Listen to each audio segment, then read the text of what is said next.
Already unmute. Okay, unmuted already. Good evening to everyone joining us on Zoom, Facebook, and YouTube. I'm Jamie, and I will be your host for today. Thank you for taking discussion on job opportunities in the hawker trade organized by NTUC UPME. Before we start, let me run through some house rules. There is strictly no recording of this session. Your cameras can be switched on and off, but there should be no indecent imagery. Your microphones will be put on mute by us to minimize noise disruptions. We encourage you to raise questions relevant to today's topic anytime during the panel discussion, and we will try our best to address them. Please be cordial and refrain from abusive language. So we'll now be playing a video on our previous panel discussion on Infocom and media. Sit back and enjoy the video.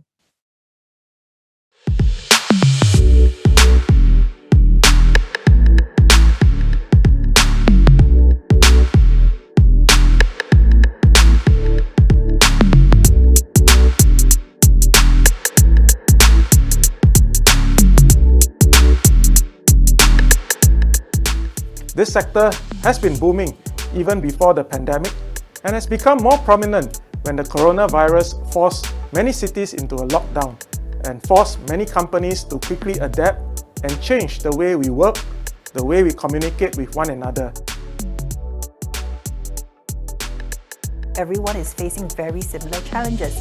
Digital disruption of the business model. How do we convert our traditional newspaper, for example? On the other hand, the challenge becomes is how do you now connect with your customers who have a very diverse base, and so really to be able to understand how you customize and provide information and connect with them at the right time in the right way.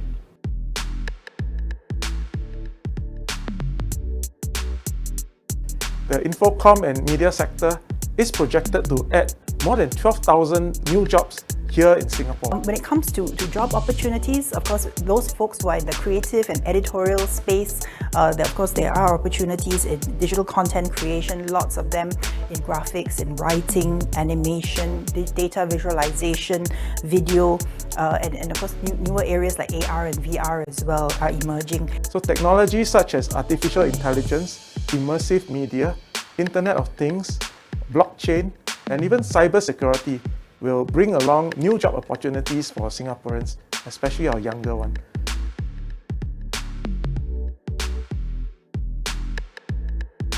The government and the NTUC, the labour movement, is committed to support all Singaporeans in acquiring digital skills.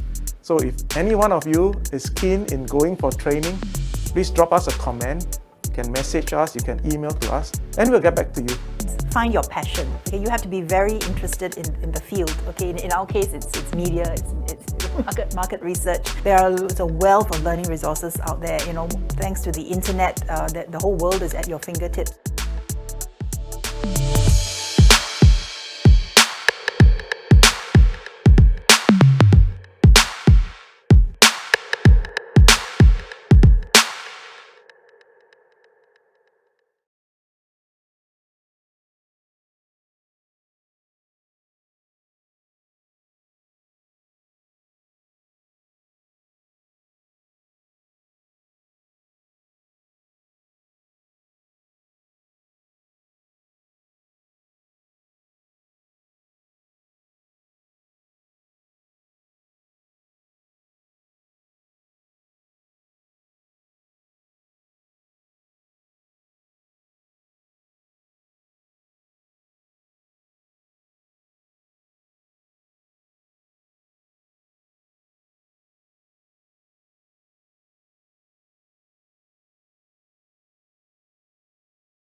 Good evening to everyone joining us on Zoom, Facebook, and YouTube.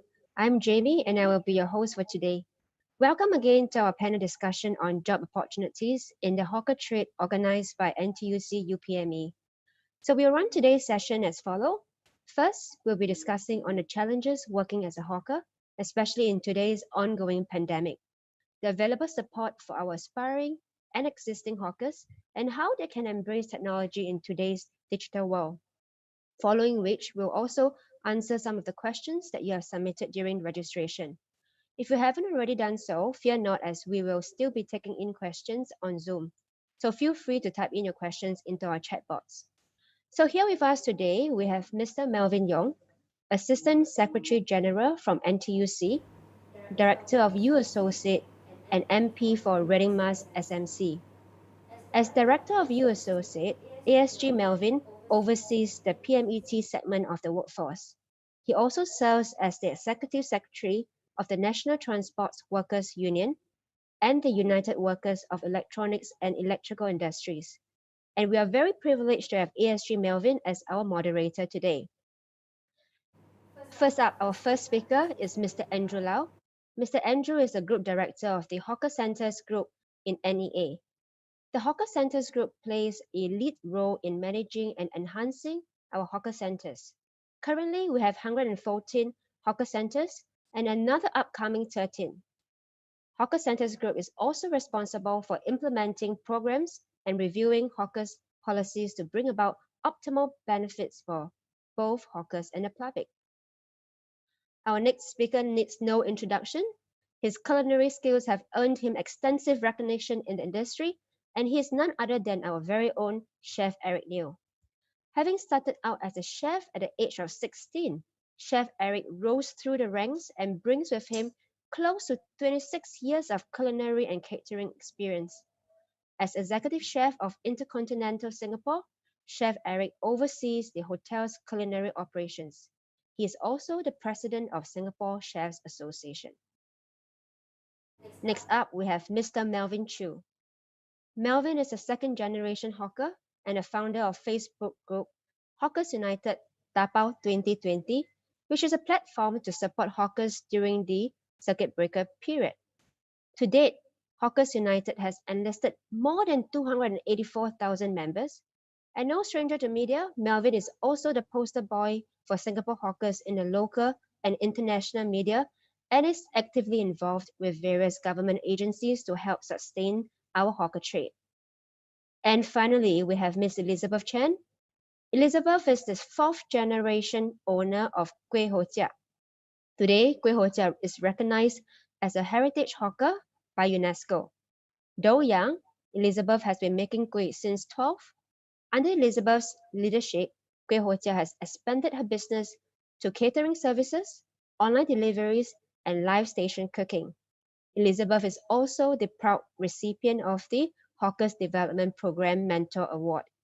So without further ado, I would like to invite ASG Melvin to provide his opening address. ASG Melvin, please.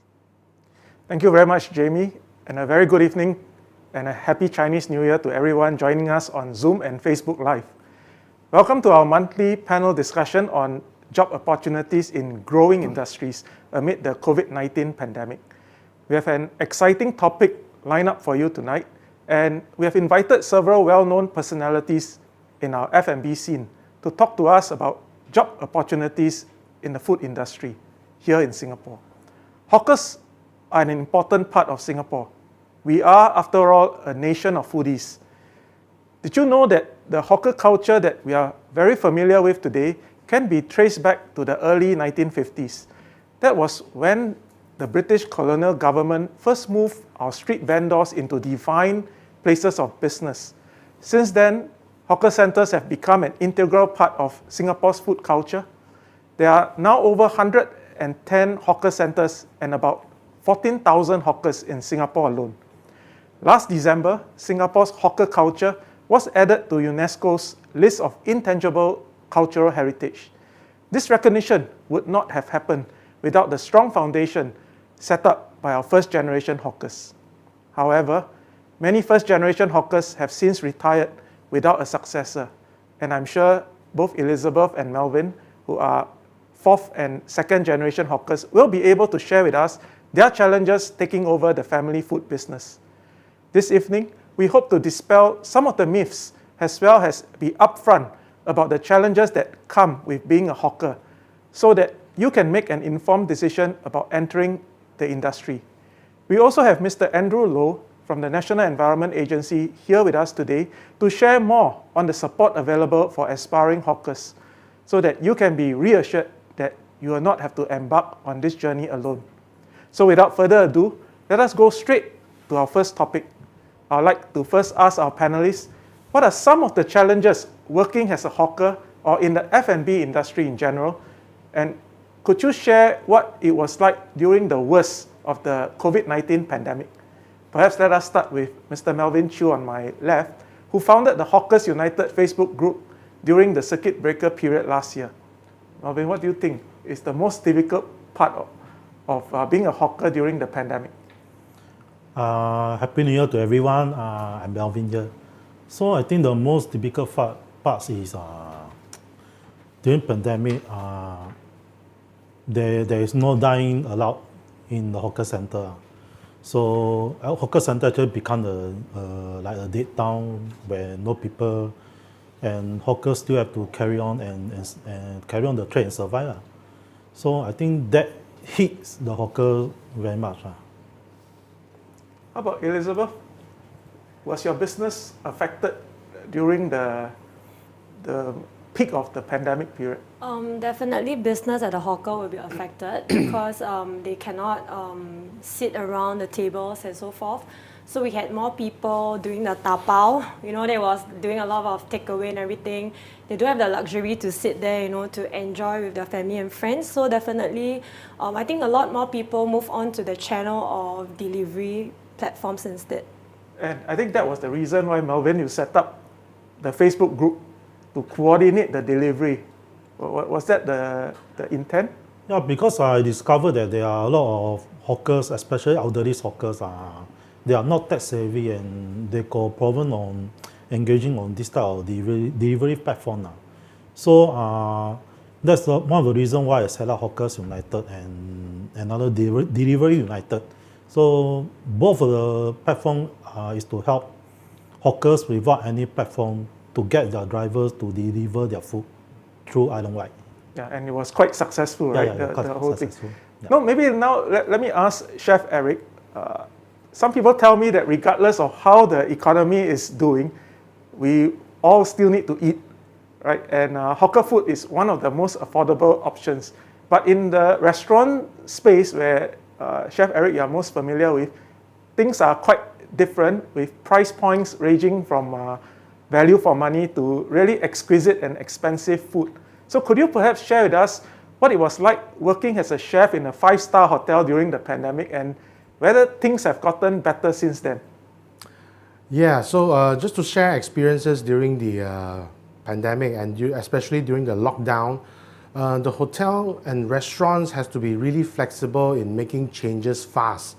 Because as we hear from the government agencies on what are the things that we can't do, especially when the public cannot go out to dine, we quickly have to change our strategies of going into deliveries. But as Melvin has mentioned, hotel food is always a little bit much more expensive. So we need to be flexible and make changes in order for that particular item to be cheaper in cost by managing the portions and still keeping its quality and then bringing hotel food to your home through deliveries. So these are some of the changes that we have quickly adapt to during the pandemic itself. Yeah, thank you very much, Eric. I think the COVID-19 pandemic has indeed affected the F&B sector very badly. When I spoke to some of our hawkers during the circuit breaker period, some of them told me that business was down by more than 50%, right? But during the worst of times, the government really stepped in a very timely manner to help our affected hawkers. Perhaps I can invite Andrew to share with our audience on what were some of the support measures that the government had provided to our hawkers and those in the F&B sector during the pandemic, especially during the circuit breaker period. I think as mentioned by Melvin and Elizabeth, during circuit breaker, even phase 1 of reopening, the dining areas for hawker centres were closed, which affected the business of our hawkers. So what we did was actually we gave out 5 months worth of rental waiver between March to August as a support to the hawkers. On top of that, because the dining areas were closed, so services like table cleaning as well as centralized dishwashing were not used. So we came in to provide subsidies for those as well. On top of that, I think it was also mentioned that other than doing takeaways, that hawkers also relied on food delivery. So we saw this coming, and what we did, we actually stepped in and came up with a food delivery support scheme, which basically offered $500 support to hawkers to get on board food delivery platforms. So this proved to be quite popular, and as at the end of last year, we had over 1,300 hawkers who have come on board this scheme. Yeah, I think that would have been quite helpful, right? I think for the hawkers in terms of helping them fight through the difficult period.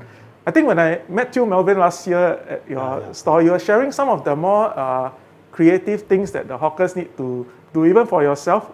You're sharing that when they call and then the delivery person can't really park the motorcycle or the car, and you had to bring the food to them instead of them coming to your store. Now, what were some of the more creative things that hawkers had to adapt in order to adjust to the new normal back then? I think we don't say creative. We have to be very united. We have to help each another. Which means that when I do this is because I realize that there are a lot of hawkers at drink store. So basically, no people will order just a drink and coffee just to tap out away. So the thing which I can help them is when customer order my food, so I can help them to order drinks. So I say, hey, you can order food from my neighbor's store also, and I can bring it down for you. So this is to help all the drivers to get their work more convenient. Yeah. I think that was the challenge that many of the stalls that were selling drinks and desserts, because their price for these items are much lower. Yes, so it doesn't make sense to put them onto the delivery platform. I think what some of the hawkers like Melvin did was to then package. If you order my food, I also help you to order drinks and desserts, and then we package. I think this is what really bring forth the spirit of helping one another during those periods. Okay, I think there are some questions coming in now from our Zoom participants, so let us take a moment to address some of these questions. Okay, the first question is, what is the typical day like in the life of a hawker or chef? I heard that being a hawker involves waking up as early as 3 a.m. to begin food preparation. So maybe, Melvin, can you take this question first, and then maybe Elizabeth can join in later. What is the typical day like in the life of a hawker? So basically for me, I wake up about 4 a.m. every day in the morning. So I will just wash up, then when I reach my store will be 6 a.m. So once I reach the store, I will start to do all of the preparation. So I have to prepare for at least about 3 to 4 hours. About 10 a.m. then I can start my business. So because we are doing all the preparation in the store, so it actually take quite a lot of times. Yeah. How about Elizabeth? Do you have to wake up at 4 a.m. as well? Yes, no, we used to wake up at 3 a.m. Okay. Because kueh is a bit more tricky. If you need to let it cool down before you pack. Otherwise, it will turn sourish because of the coconut and everything. So, there's a lot of hard work. So if you ask me, right, yes, I feel that, there's a lot of hard work and people through do it. You need a lot of determination and perseverance, for sure, if you want to run a hawker. Okay. So being a hawker is not an easy task, but I think there's a passion and a determination to do well, and not just simply produce a dish for your customer, right? So the next question is quite interesting. Is there an age limit to be a hawker? Maybe let us ask Andrew, from the NEA's perspective, do you think there's an age limit when it comes to transitioning to becoming a hawker in Singapore? I don't think so actually, because we have actually hawkers from a wide range of ages coming in to join us, ranging from in their 20s to even the 60s. So I think, as mentioned earlier, I think the really important ingredients in being a hawker is really that of passion and a determination to succeed, I think, as mentioned earlier. So I think those are the two key ingredients, and not so much the age. So what do you think, Elizabeth and Melvin? Maybe Elizabeth, Yeah, is there an age? I have something to share about this. So when I first wanted to start in a hawker, right? So everybody was like, I would say that 90% of the people was against it. They was like, you know, how old is your mom already? You know how old are you? Usually, you know, they start hawker really young. You know, like usually it's they pass down hawkers through generations, right? But you know, I felt that it's really through your passion. You know, I do admit at the start it was really very tough. You know, you feel very hot and everything. But you know, it's through the perseverance, through the passion that keeps it going. And you know, when your customers enjoy your food, they are happy about it, it really keeps you going. So I feel that age is not a limit. So no upper bound and no lower bound as well? No, I think that as long as, you know, you are happy with what you're doing, you know, okay. you can do it. So Melvin, your mom is still helping? Yeah, my mom is still helping me, correct. What do you think? No age limit as well to being a hawker? Because I think you mentioned before about the challenges of the hard work part, right? I think there's no age difference. In fact, there are a lot of elderly hawkers, even they reach the age of about 80, they still want to carry on because it's their passion. That's right. It's their passion. They only stop when they got illness or no people to continue. So the passion actually drives us to be hawkers.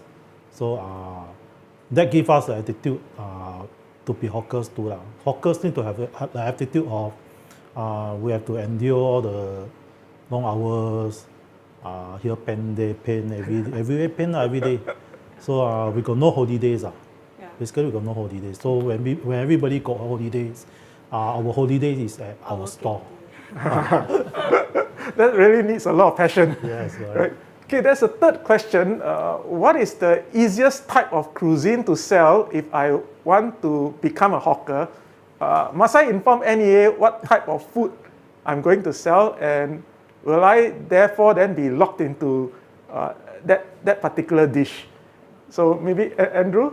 Yeah. First Andrew, then of course Sure. our hawkers, right? Well, the thing is, we have generic categories of food types when you apply for a store. But you know, if let's say you want to change within your tenancy period, you can. You just have to apply to us, and then we'll take a look whether it still falls within that general category. So it's very much that. I don't think not too many barriers. Specific, No, not too specific. Yeah. How about Elizabeth? Any particular type of cuisine will be easier to sell?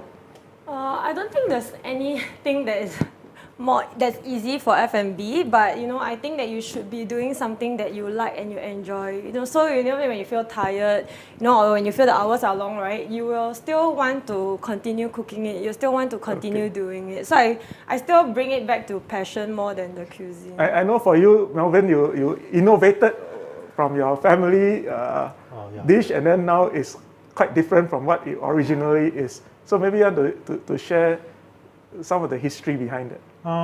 So when I took over the store in 2014, because my father passed away quite suddenly, and my mom is working along if I'm not going to take over. So when I took over it, I realized that a lot of my regular customers, they are actually aging. So my regular customer base actually goes down a lot. So I think that I have to do something to attract more of the younger generation crowd. So during that time, food presentation, especially Japanese food, a lot of youngsters, they are quite into it. So I do it in the bento style. So I make because I see chicken got rice ball, why cannot I turn the yen rice into rice ball? So I make it into rice ball. and I made the normal egg into the Japanese like tamago egg. So that actually give people an inspection that, hey, why this food presentation So do you funny, attract so new nice. customers? Yeah, actually New attract customers. a lot of new customers. And I engage a lot in social media. So the food actually go viral in social media. Okay. So a lot of media start to come and interview, and my business start to get better. Get better. Yeah. Okay, someone on Zoom asked, how much does an average hawker earn?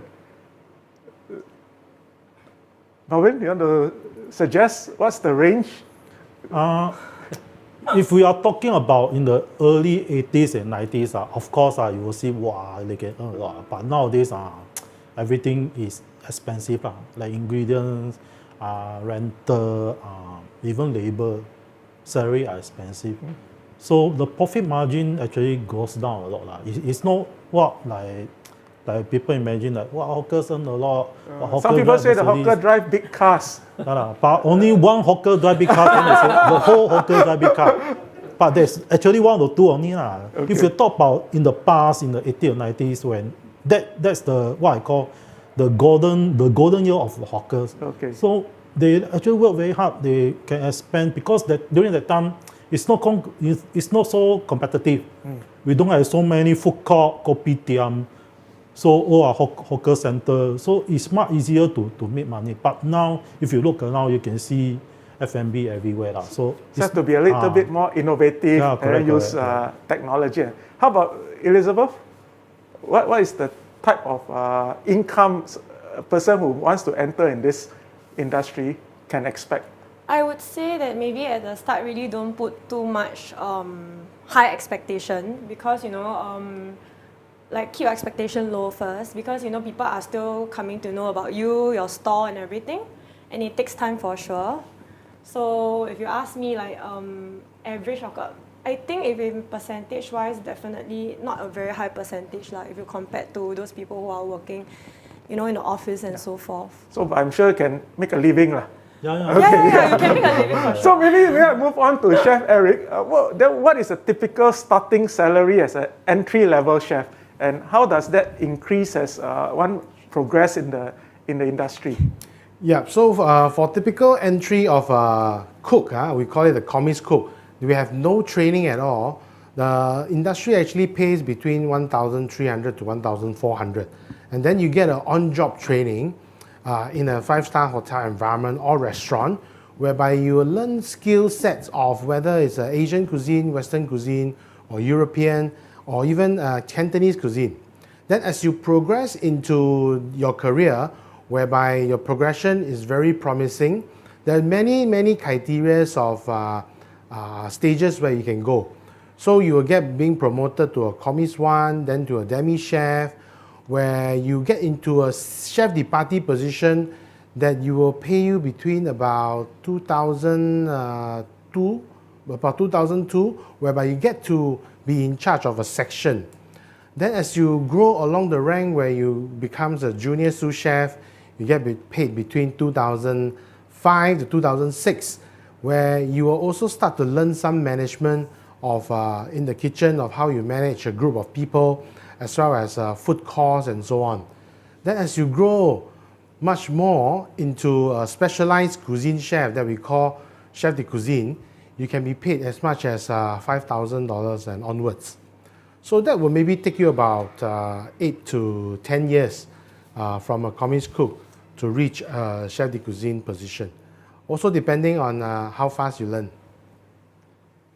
Thank you, Chef Eric, and thank you everyone online for your interesting questions. Please keep the questions coming, and I think we'll try and take as many as we can. For now, let us move on to the next segment. The next question we want to ask our panelists is, what are the available support in the ecosystem for aspiring hawkers?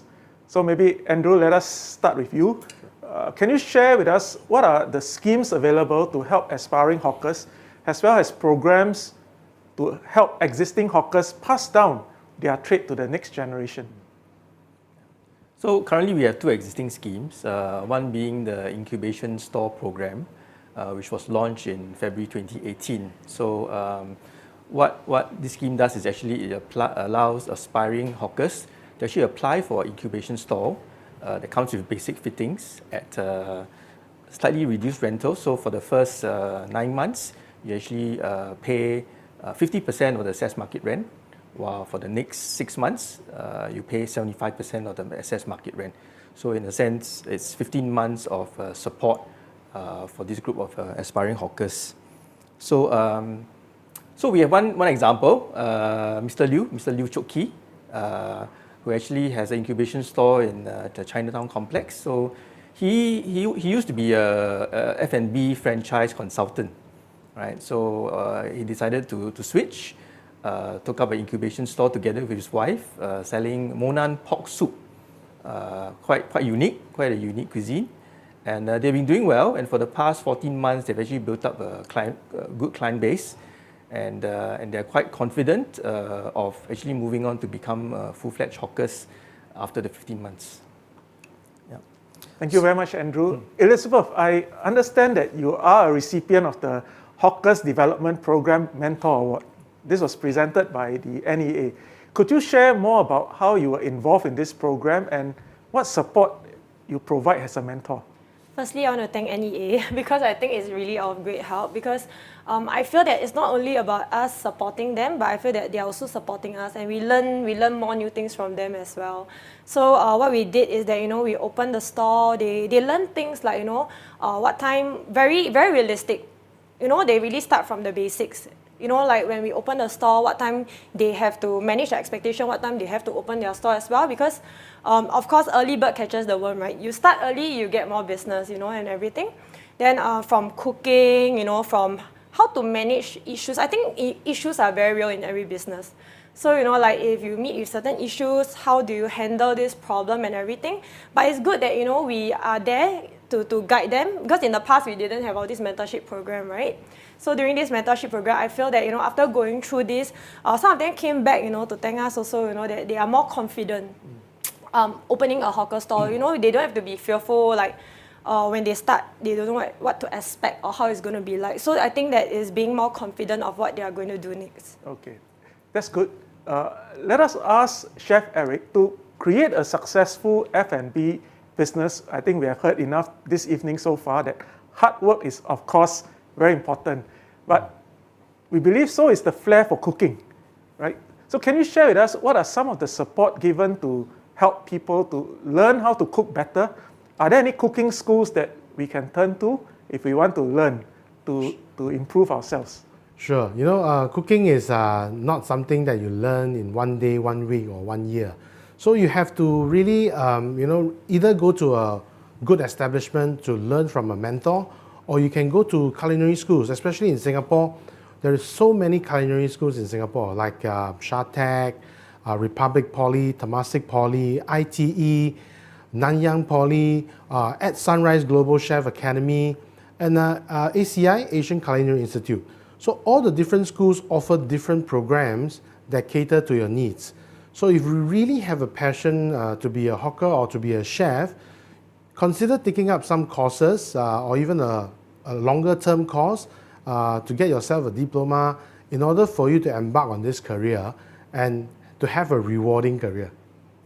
Are there any subsidies and training grants and all that for these courses? Yes, I'm sure. Now the government has offered a lot of grants to the culinary school and to Singaporeans as well. So I'm sure there are some possible grants that they can benefit from the program. Thank you very much, Eric. Melvin, do you have anything to add? How long did you take to fully master making your braised duck dish? And did you have any mentors when you first started out in this business? Well, I think to engage in the school is the right thing, because last time when we follow our parents, when you ask something only, you will kind of wet one. You also kind of wet one. When you are saying, hey, how you cook this? See lah. You see, then you will know it. So we just learn it by heart, or by the hard way. This is how elderly hawkers, our pioneer hawkers, teach the next generation. So they don't actually teach us how to do everything step by step. we have to go and see for ourselves. We have to keep on trying and trying. So not easy to learn. Not easy. Almost every day we'll get scolded. I agree. Because when you learn cooking the hard way, it's really the elderly would tell you, you see yourself.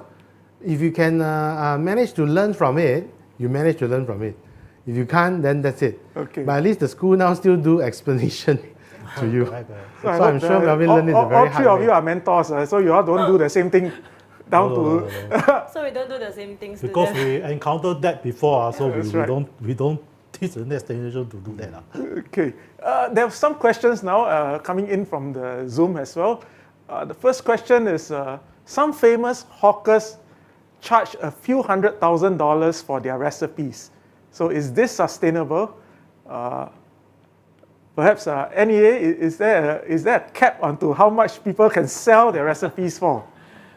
Well, those are usually private transactions, so we don't really look into that. But what we have come up with is actually, I think this was announced late last year. We have actually come up with, we're going to pilot this hawker succession scheme. But these are not for your very famous recipes that can sell for a lot of money, but it's really for veteran hawkers who want to retire but can't find successors. Right? So through this program, we hope to match some of these so that some recipes that have been well established, passed down from generation to generation, can continue. Yeah, I think that's very important for some of us who love those dishes, but we worry that the hawkers retire and then we no longer get to eat them anymore, right? Okay, there's a question on startup costs. So what is the initial startup cost to be a hawker, and can anyone apply for the incubation program? Maybe our hawkers first. Melvin, is there some suggestion on how much does it take to start up a hawker store? I think if we compare to F&B, start up a hawker store is much more cheaper than to start in the coffee shop or restaurant. Nowadays, we got a lot of those second-hand equipments in the market, because there's quite a high number of new hawkers who gave up their business and they bought all the new stuff. So even if you buy second-hand equipment, it will be still same as just like the new one. So I think depends on what you sell also. Depends on what you sell. So if you go get a normal like fridge, all the necessary equipment which we must use, I think less than 10K you can get it. So around 10K we can start a hawker store. Of course, if you make it very atas one, then that one. plus deco. Plus the renovation. How about Elizabeth? What is your insights onto setting up a food business in? Like when I first started Kueh Hojia, I wanted it to be different because I feel that a lot of hawkers is a bit more plain with the renovation. That's why when you come to Kueh Hojia, you see that we have TV, colored glass and everything, because we wanted to attract more people. We feel that although you're in a hawker, but it doesn't necessarily have to be plain and everything. So it really like what Melvin said, it really depends on how you want to do it. But I would say if you want to be different, then maybe like a good 30K, because I feel that you need to have some savings also, because you won't know the rainy days and everything, so at least you don't feel so tired, then at the same time, you don't feel confident. Yeah, then you run out of money, then you will want to give up very fast. So I feel that you at least have some savings. So, if you feel very tired, you're still very encouraged. Because if you have to worry about money at the same time you are being tired, then it's very tough. Okay, understand. The next question is, I think, from someone who wants to sell healthy food, but feels that the cost price is more expensive. So in your view, are customers willing to pay the premium for healthier food? Okay, I have my personal experience because as part of the National Transport Workers Union, I run around 50 canteens. I think over the years we've been trying to promote healthier choice. And in actual fact, healthier choice, the ingredients are more expensive, right? So we really had to subsidize in order to encourage. So I think the question is, in your view, because both of you are in the food business, are customers willing to pay the premium for healthier food? I think based on location also lah. Yeah. If you are talking about old estate, then I think this idea will be out lah. Okay. Because all the elderly, I don't think they will pay this kind of money to buy so-called healthy food lah. But if you are operating in more like high-end area like Holland, like Sengkang, all the youngsters, environment people, then maybe it will work. So they see the different Yeah, perspective. correct. Okay. Elizabeth, your kuehs, are you more also premium and more healthy That's also. right. But I would say that it's really because we have been tapping onto social media as well to have a faster reach out. But Melvin is right. It's also because the first hawker that we wanted, we was eyeing on was CBD area, because they are more willing and more open to healthier food choices. That's why they are willing to pay a little more premium. So I do agree that maybe you have to take note on the location as well, that you are going to choose, because their perspective is different. It's slightly different. Thank you everyone for your insights into the support that aspiring hawkers and chefs can gain from the entire ecosystem, from the government, from the associations, and from each other as well. So our hawker culture is one of Singapore's most vital but intangible assets, and life as a hawker can be quite difficult, as some of our panelists have shared. There are long hours involved, and you're always on your feet. These are just some of the reasons why many hawkers find it hard to find a successor, and we always find it regretful when our favorite hawkers choose to call it a day and close shop. That being said, I think we are beginning to see new generations of hawkers coming forth and taking on the mantle in recent years, striving to carve out a career in this industry. In fact, the terminology is also changing. We now call them hawkerpreneurs, which show that it is not just about cooking, but also about marketing and business management. So to build a pipeline of talent for the industry, the NTUC is working closely with the Singapore's Chefs Association to provide training opportunities with tertiary and culinary institutions for people who have an interest in the F&B industry. We also held a very informative webinar with SCA in July last year, where we spoke about the support available to aspiring hawkerpreneurs, including training subsidies available to our NTUC members to learn culinary skills, as well as take on courses in digital marketing, photography, and more. Before we move on to our last topic, we have a few more questions coming in from Zoom. I think the first one should be directed to Andrew. The question is, I've noticed more and more social enterprise hawker centers. What is a social enterprise hawker center, and how is it different from the ones managed traditionally by NEA?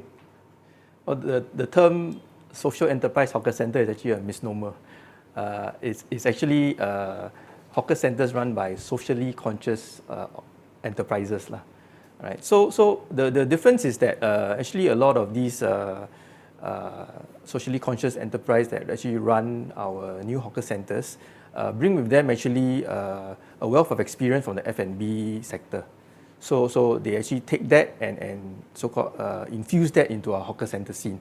So I think we have seen many new initiatives, new programs coming up from that, and I think it has led to a certain new level of vibrancy in our new hawker centers, and we welcome that. So I think we have a good mix of hawker centers run by socially conscious enterprises as well as those by NEA. Thank you very much, Andrew. So we are running a bit short on time, so let us move on to our last topic for today. How can hawkers embrace and leverage technology to propel their business forward in this new decade? Melvin, why don't we get started with you on this topic and explain what were the motivations behind your very popular Facebook group, and what were some of the challenges getting your fellow hawkers to adopt digital payment and use food delivery platforms? I think when I started the group is to help all the hawkers to get over this pandemic. The reason of why hawkers doesn't want to use or engage in this type of technology thing is, most of them, it's not because they don't want to. It's they don't have someone to guide them. They doesn't attend any course to learn how to engage in all this type of social media. And there are quite a number of elderly hawkers who doesn't even know how to read or write. So that's become a very big obstacle for them to overcome this. Elizabeth, you are very active on social media, and Kueh Hocha, it has a very strong Instagram following. How do you get your business onto social media, and what were the challenges involved when you were trying to do it? I would say that don't be fearful, because the first thing that will stop you is fear. You know, you don't know whether, will orders come in. Sometimes you think, if I start this thing, whether will there be any response? But, just keep, so we started off Facebook and Instagram. Then, we started, to me and our family, we felt that, being creative is one of the important factors. Just like what Melvin did, from he did dark ramen and everything, so we did different kinds of kuehs as well.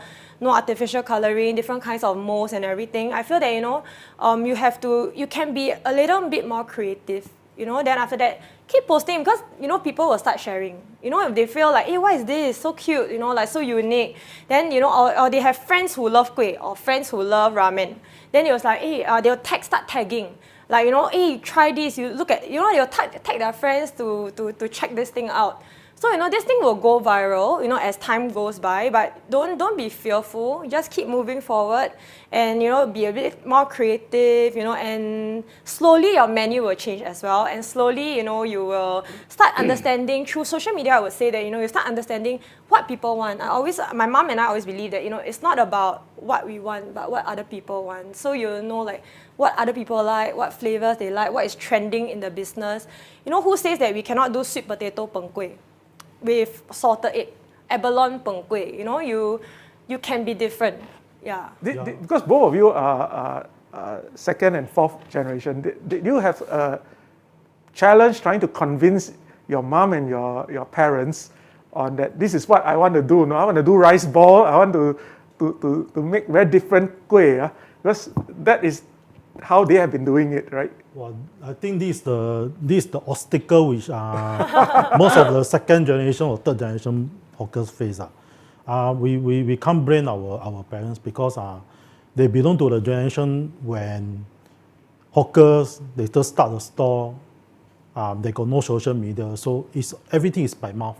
So as long as you're selling very good food, there are people who like your food, they intro, then everybody will come for you. But in the generation now is much more different. Yeah. We must engage in all this type of technology things. Like even if you got very good food, you need to announce to people. Yeah. So that if you go kung fu, you don't fight with people, then you keep no people know you go kung fu. So we need to show people, we need to tell people, to announce to people that what I'm selling very special things. So through social media you can announce it to the mass public. Yeah. And I think not only you have the kung fu, you also must package your kung fu also lah. Yeah, correct. Must then let people see. I think now a lot of the people, I think both young and old, I've noticed even outside, even in food court, they'll take photos of the dishes before they eat. The camera. Right? It's always the camera eat first, right? So maybe Chef Eric, are chefs savvy in promoting themselves also on social media, and do they really have to? I think this is something which we have to learn from Elizabeth. She has a very strong IG following. So for chefs, right, in the past we just stay in the kitchen, we don't have to talk to the guests. But now it's different. Now it's very different. Now chefs not only have to cook, they have to manage a team of a brigade of chefs. They have to go out and speak to the guests. They have to be social media savvy in order. Same for the hawker trade and the rest. Especially in the F&B industry, we have to keep letting the public or the mass audience knows what you're doing, what interesting things that you're trying to sell, so that you have a strong following and to gain more interest in the things that you do. So I'm sure this is very important. And in the past 10 years, local media has also promoted chefs a lot. So this is really important for chefs nowadays. I second that. You will discover that nowadays there are quite a lot of restaurants, especially Japanese restaurants. So the lighting on the table is no longer like the past. They will put the lighting which you can take photo very nicely. Yes. Yeah. So even downstairs, as you come in, you will see that we have intentionally decorated our CC so that you can take your Instagram photo. So maybe you can take some before you go back. Andrew, could you share with us what are the government support schemes that are available to help our hawkers leverage new technology? I think Melvin, Elizabeth, and even Eric has said, a lot of it is about know-how, knowing how to go on social media and so on and so forth. So NEA has actually partnered Skills Future Singapore and together with Nanyang Polytechnic's Asian Culinary Institute to actually set up a one-day module to help hawkers to actually establish social media presence, digitalization, delivery platforms, as well as e-payment as well. So that is basically to create awareness among hawkers about these tools that are available to them. So on top of that, we do have other support schemes to encourage use of technology. One, of course, is our Hawkers Productivity Grant, where you can usually use it for kitchen automation, service automation, and the grant level is up to about 80% of the equipment itself, capped at $5,000. The other part of it is, of course, e-payment. So what we're working with IMDA would be that of SGQR. So basically, it's a unified e-payment solution that has several options to you, your e-payment options. And we are actually helping hawkers go on board by actually offering incentives should you clock a minimum number of transactions every month. Somebody just asked, does NEA have any funding support if I want to live stream?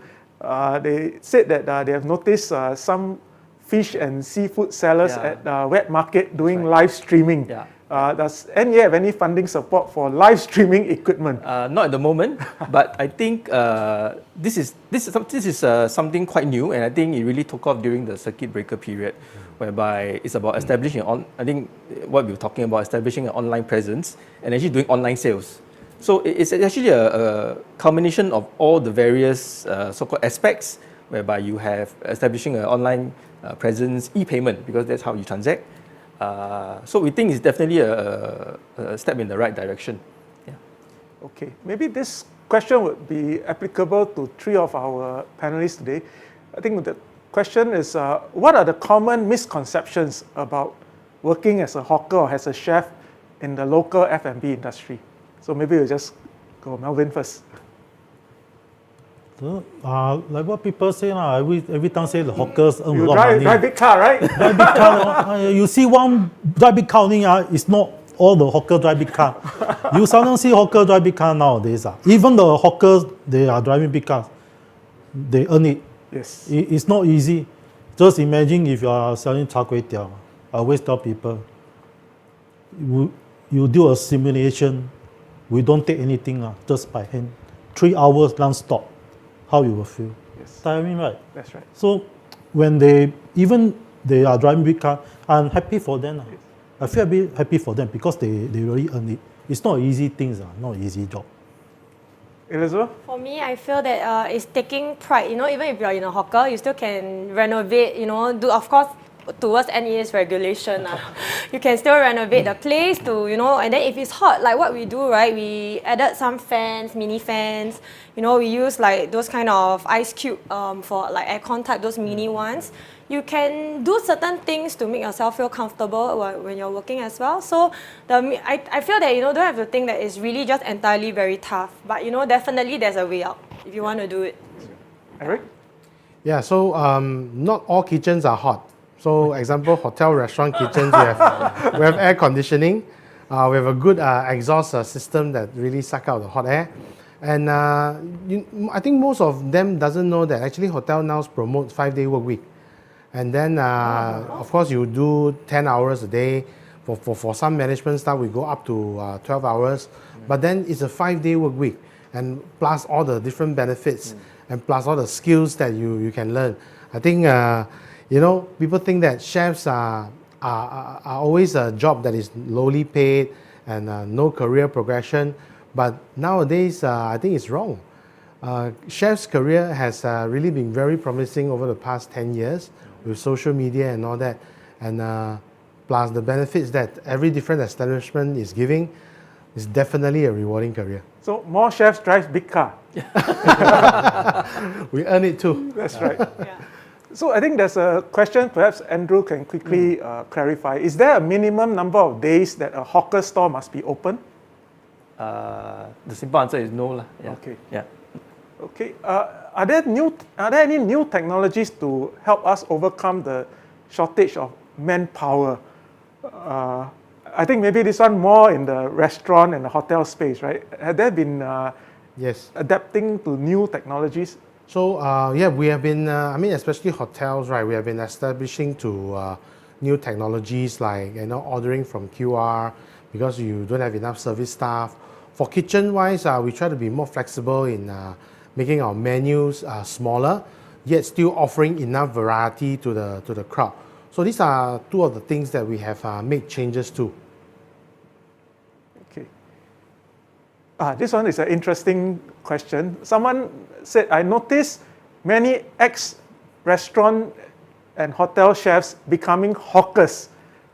Is this a one-way trend, or are there hawkers also becoming restaurant chefs and hotel chefs?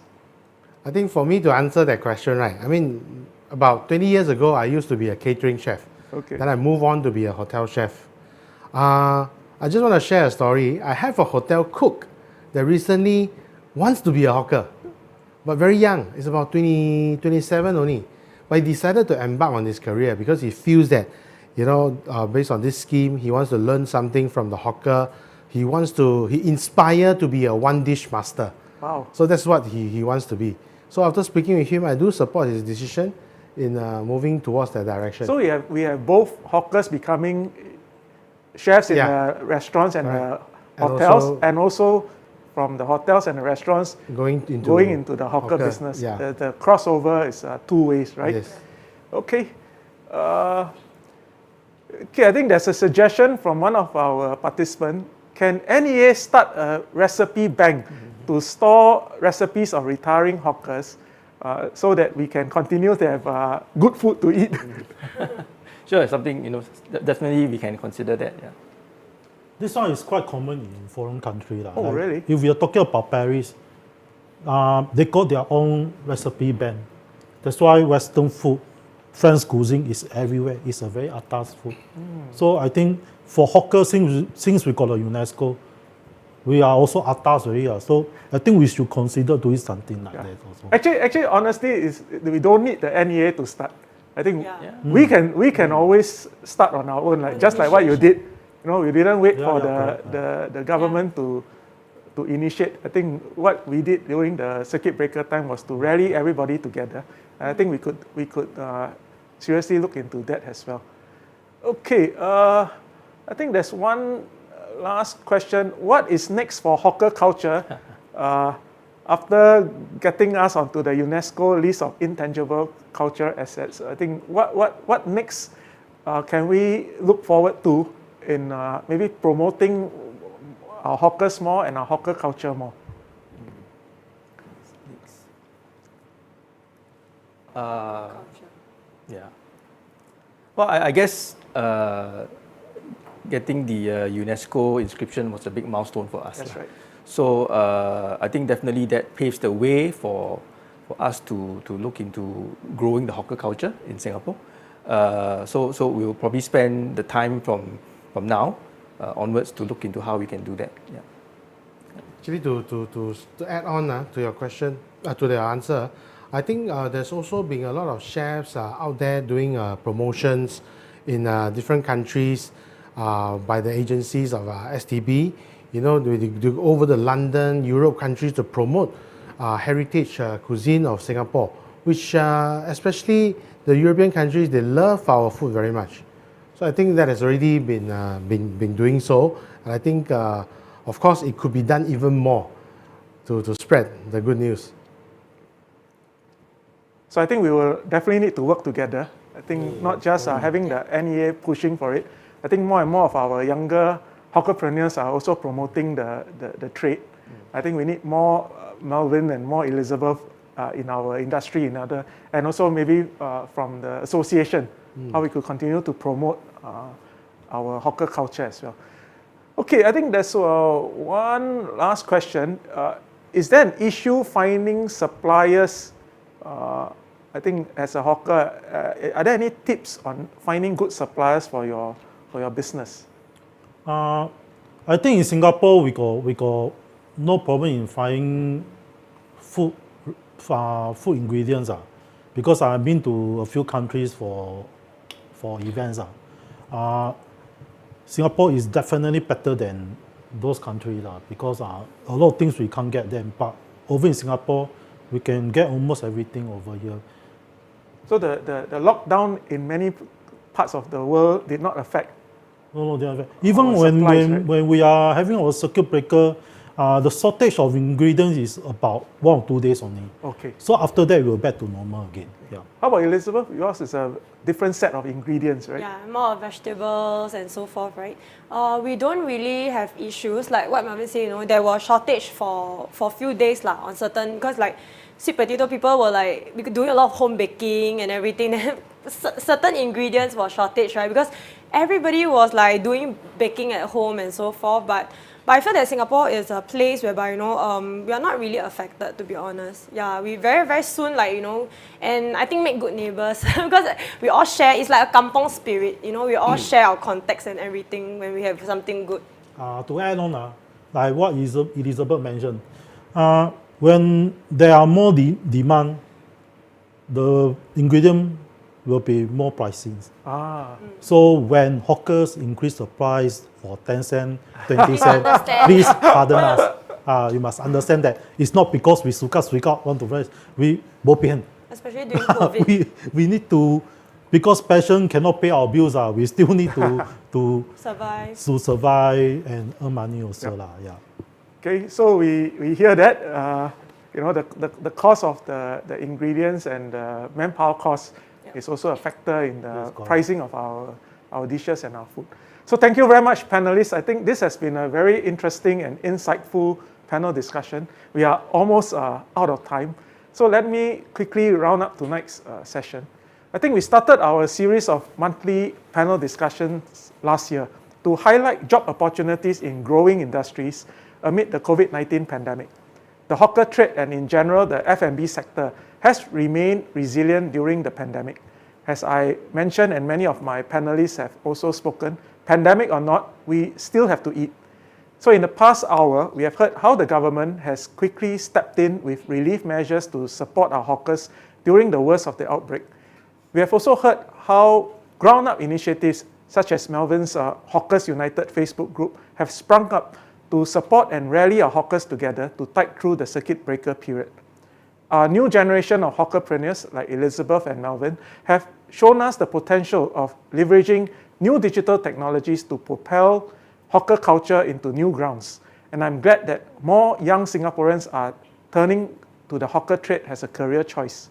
In Radin Mas, we have a number of popular hawker centres in Red Hill, Telok Blangah, Bukit Merah Central and Siak Im to help our older hawkers leverage new technologies and use social media to better advertise what they offer. I'm happy to announce today that Radin Mas is partnering with Singapore Polytechnic. Student volunteers will help take free food photography for hawkers in Radin Mas, and we'll upload these photos onto a new Facebook page called Gems of Radin Mas. This will help our hawkers, particularly the older hawkers, to reach a wider and younger target audience. They can also use these nice photos when they go on board food delivery platforms. We have had an enthusiastic response from our hawkers so far, and I encourage more to come on board this initiative. So to conclude, I'd like to thank everyone on our panel this evening, Andrew, Eric, Melvin, and Elizabeth, for sharing your insights with our viewers tonight.